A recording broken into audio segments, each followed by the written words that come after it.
Reese. Clone sits down next to me, and Blueberry curls up in my lap. I start laughing. The two aliens who are going to kill me are trying to comfort me. It's ridiculous. Just not ridiculous enough to keep me laughing. At least I'm not sobbing anymore. Where do you want me to start? Clone finally asks. How about why you were going to kill me? That seems like an obvious place to start.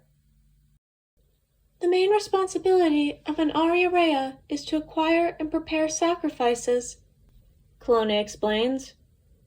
The sacrifices provide additional nutrients that the Acus need to maintain their current level of production. Responsibility, sacrifices, nutrients, Acus, maintain. Got it. Guess that makes sense. What made you change your mind? I ask. The answer doesn't matter. I can't escape, but I want to know. What made me change my mind? Clone repeats softly. She opens her mouth and closes it. She looks forward, staring at nothing, as if she's trying to piece her explanation together. There's a story there. Why don't you start from the beginning? I suggest. The beginning, Clone mutters. She briefly glares at Blueberry before she goes back to staring at the same spot. My earliest memory is being chosen as an Outlier. I don't have any memories of my life before that, Clone says. That was when you were 2 years old, I say. Clone nods. 1 cycle old, she says. Cycle? A full rotation of the seasons. It takes about 2 years, she explains. So you can translate time periods. I know she was only talking about the minutiae last time, like day and night, hours and minutes, not years. I know that. Shari translated her age into years, gave me all the details on her species' lifespan. I have the recordings. She didn't use the word cycle, but that's not a big deal. But we don't. It disorients the sacrifice, makes them more dependent and less focused. Oh. Well, it certainly does. Clone bitterly smiles at that. So, you would be 6.5 cycles old now, right? You remember? I cared. She nods. So, your earliest memory was being chosen. Is that normal? Should you remember more? I ask. It could be normal, but it also could have been a crystal. That's messed up. Clone just smiles. I don't remember exactly what happened after I was chosen, but once Outlier are chosen, we are separated from our families and placed in the care of our respective blubberds and those who work at the crevice, and any older Outlier, if your Aku is large enough to have more than one. So Skrion is the closest person you have to a family member. You've already dismissed the blubberds and the crevice workers, Clone notes. Skrion also didn't have a choice, I answer. Clone smiles. Choice. That's what matters to you. It does. It doesn't matter to you? Clone laughs. It sounds hollow, defeated. Did it always feel like your life was a cage? She asks. I thought we were talking about you. Clone just stares at me. No, I finally say. Not always. Me neither. I didn't realize that it was until I met this old woman. Clone. Old woman? Reese asks. A sacrifice, I clarify. Just another sacrifice. That's all she should have been.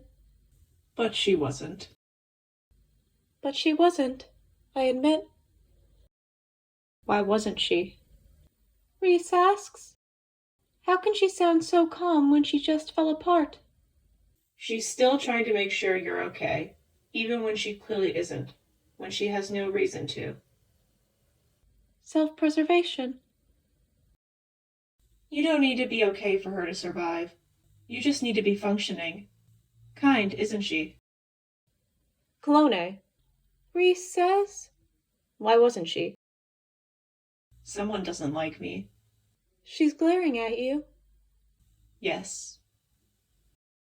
I wish her scent and temperature changed more. She was a scholar, I try to explain.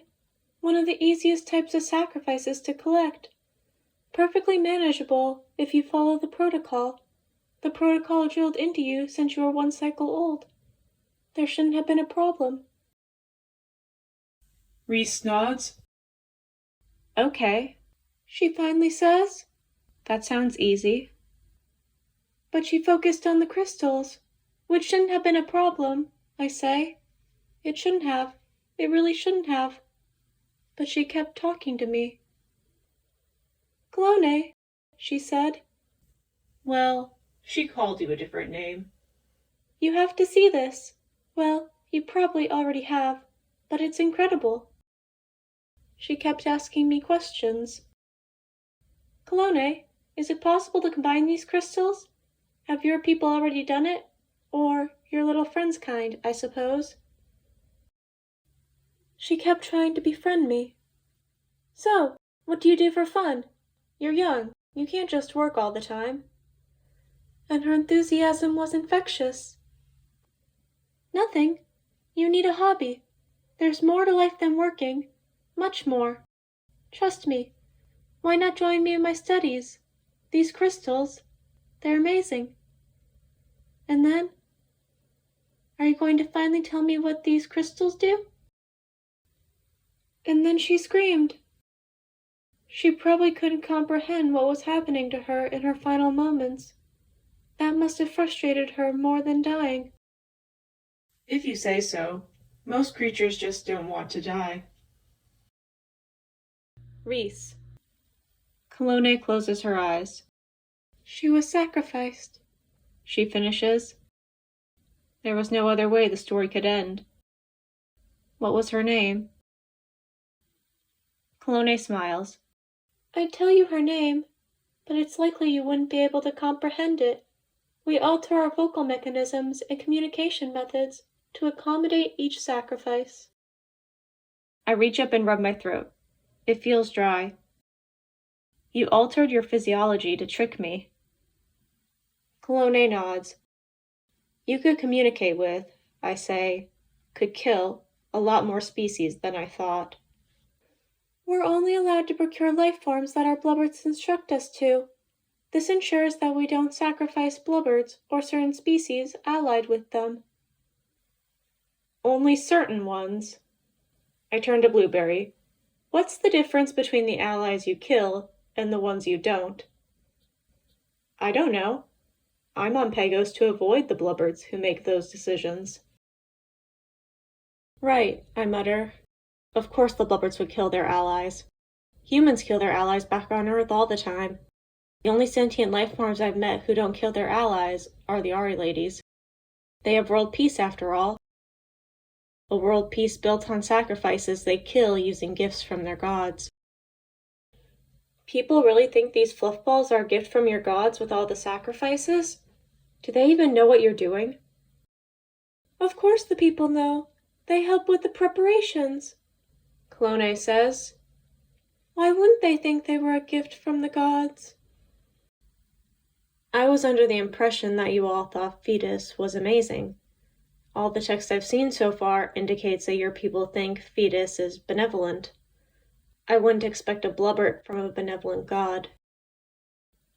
My people do consider Fetus a benevolent god, the god who rewarded our faith with a gift that allowed us to flourish. I don't have much of an opinion. I suppose I find her mildly annoying because I have to listen to Blueberry complain about the integration of mythology every so often. And these are the views of an Ari lady. Clone starts laughing. Blueberry isn't flickering for once. Tough crowd, but I'll take the one with a less messed up sense of humor. Clone finally stops laughing. I think that's the whole story. Well, Reese, you know the whole story. Do you feel any better now? You guys could really kill any alien you want. We killed any alien we were told to. Right. That's the distinction. Clone's eyes narrow. Everything okay? I ask. Her eyes dart around the ice pocket. Clone focuses on a random piece of ice before she nods. Blueberry hasn't offered any input in a while, Clone says. I think she's focused on something. It shouldn't be a problem. Nothing can defeat a blubbert. Okay, after everything you've told me, I believe that. Clone starts to relax a bit. I wonder if Blueberry started yapping again. It must be weird to communicate like that. Do you have to think a certain way to send a message to Blueberry? I ask. Would it be insensitive to pull out my phone? No, each blubbert has complete access to her Arirea's thoughts. Perhaps they have to think a certain way to send their messages. This power imbalance shouldn't surprise me at this point. You want to confirm that, Blueberry? I ask. There's a clicking sound. Is that Blueberry? She won't. I jump up and turn around, nearly stumbling over my feet, only to find myself face to face with nothing. Was that you? I ask Clone. How can you? Who are you? Clone asks, looking around trying to pinpoint where the voice came from. And Blueberry's flickering again. If I ever write an autobiography, that's what I'm going to call it. My name's Karen, as the blubbert translates it. A clicking sound echoes through the ice pocket, overlapping with the voice. Clone's eyes widen. Nice to meet you. I'm Reese, I say, because as we've already established, I have no survival instincts. This is Clone, and the flickering one's Blueberry. I was hoping the next time I met the blubbert, she'd be a carcass, Karen says. She sighs over the clicking sounds. It's nice to meet you, Reese, and I suppose it's nice to meet my successor as well, she says. Her tone becomes lighter, more friendly, less drenched in hate. You're alive, and you've been hiding with the dolly, Clone states. The dolly, the monsters that tried to eat me when I first got here. A towering figure emerges from the ice, the long limbs and the whip-like tail. A dollus. It looks a lot like the one we saw when we just arrived. A horn curls around what looks like its head before curling around its neck. There's a cloak covering the upper part of its body, shifting as it moves, revealing what looks like a rib cage. It doesn't quite look like it's made of bones like the other one, but I think that's just because of the colors. This one is a deep blue with parts of the skin covered with a smooth pink stone that almost shines like jewels. Are they crystals? Some parts of the skin look like the smooth parts were ripped out. As it walks forward, it folds in on itself. Limbs carefully fold away into the hollow parts of the body. The creature is close to our height once it's a few steps away. The crystals embedded in it begin to glow, obscuring the creature in a faint light. The silhouette of light molds into something that looks human. The glow fades, and in the creature's place is an Ari lady. A gritty version of an Ari lady, at least. Her gown's a shade of light gray like her cloak was, instead of the white ones the Ari ladies wear. She's the same shade of blue as Clone, and wearing the same crown, just with a few of the crystals missing. It matches the way the horns wrapped around her head in her other form. Her marks are blurry like Isachia's, and the same color as Clone's, interrupted by sporadic scars. Blueberry begins squirming in my arms. All my Arireae come in the same colors. As for the scars, it seems like she really wanted to get rid of some of those crystals. Must have been painful. I'm not hiding with the dolly. I left to be with a dollus, Karen says. The volume of the clicking increases for a bit. Karen smiles. Allow me to translate my love's input, since your guide appears to be a bit shocked. Did the blubbert forget to mention you shouldn't fall in love with the dollus? Or did it not fit with the curriculum? Sounds like Blueberry. It's incredibly concerning how easily I associate blueberry with withholding information. Thanks, I appreciate the translation, I say, even though I'm still a little confused.